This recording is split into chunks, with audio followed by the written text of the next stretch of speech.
Okay, so for this deep dive, we're going to unpack a really interesting and pretty specific piece of specialized gear. Yeah, one that solves what is honestly a massive headache in the industry. Exactly. We're talking about the AIDA Imaging HD3G-IPC-Mini. You see these little lipstick cameras everywhere in broadcasting.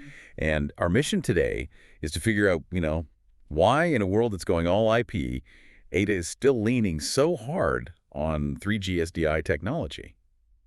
And there's a little financial secret in the price, too. That's really the core tension, isn't it? If you're a broadcast professional, you care about, well, two things more than anything else. Absolute signal integrity and basically zero latency. Right. And while a P is great, it can introduce delay. The foundation of this camera is 3G SDI, which gives you that uncompressed video quality and, crucially, rock-solid signal integrity over long copper runs. It's that tried-and-true reliability. But wait, isn't sticking with 3G SDI a bit of a risk? I mean, are you forcing people to run old-school legacy cables for everything? How do they modernize it? That's the clever part.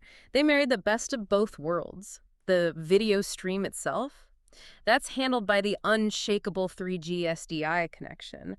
But the control, that's all modern.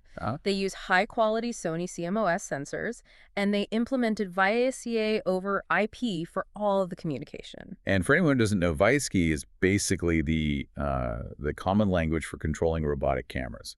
So running it over IP is a huge deal. It is. It just cuts down the friction for installation. This is the efficiency angle we found. You get your video, your control, and your power over just 2 cables. That's a game changer for big installs. And if you look past the standard 1080p resolution, it's the quality of that image that sets it apart from a consumer IP camera. How so? This thing outputs a 4.2.2 YCBCR 10-bit color space. And why should you care? Because 10-bit color gives you so much more latitude when you're color grading in post. So you can actually match it to a big, expensive cinema camera. Exactly. That extra color depth is mandatory for that. Okay, so let's talk about where you can physically put this thing. It seems like it's built for the field. Oh, absolutely. It's IP67 rated. And that's not just, splash proof. It's totally weatherproof. You can mount this for extreme sports, reality shows, in the rain, anything. And it's tiny. Smallest in its series, which makes it easy to hide. It is. And for production flexibility, it uses an M12 mount. So the lens is interchangeable.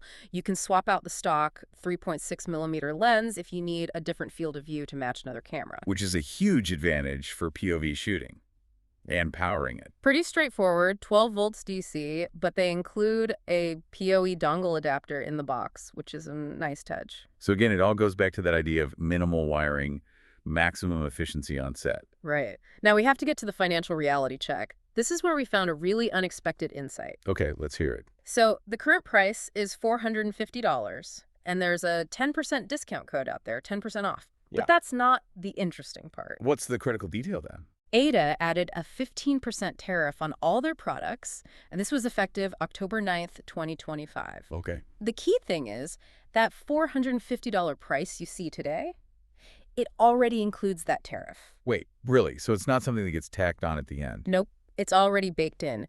And this is significant because if you see it for cheaper somewhere else online, it probably means that supplier hasn't updated their costs yet. So this gives you, the buyer, a really clear picture of the camera's actual stable value in the market. That's surprisingly transparent. It is. And then you have suppliers like HDTV Supply adding value with free shipping, free returns, lifetime tech support, and making sure it ships with the latest firmware. So it's a whole package. Right. So the two big takeaways today.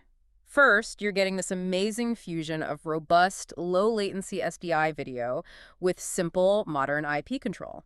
And second, and maybe more important for the business side of things, the pricing structure reveals this unusual level of market transparency. So that leaves a really provocative thought for you to chew on.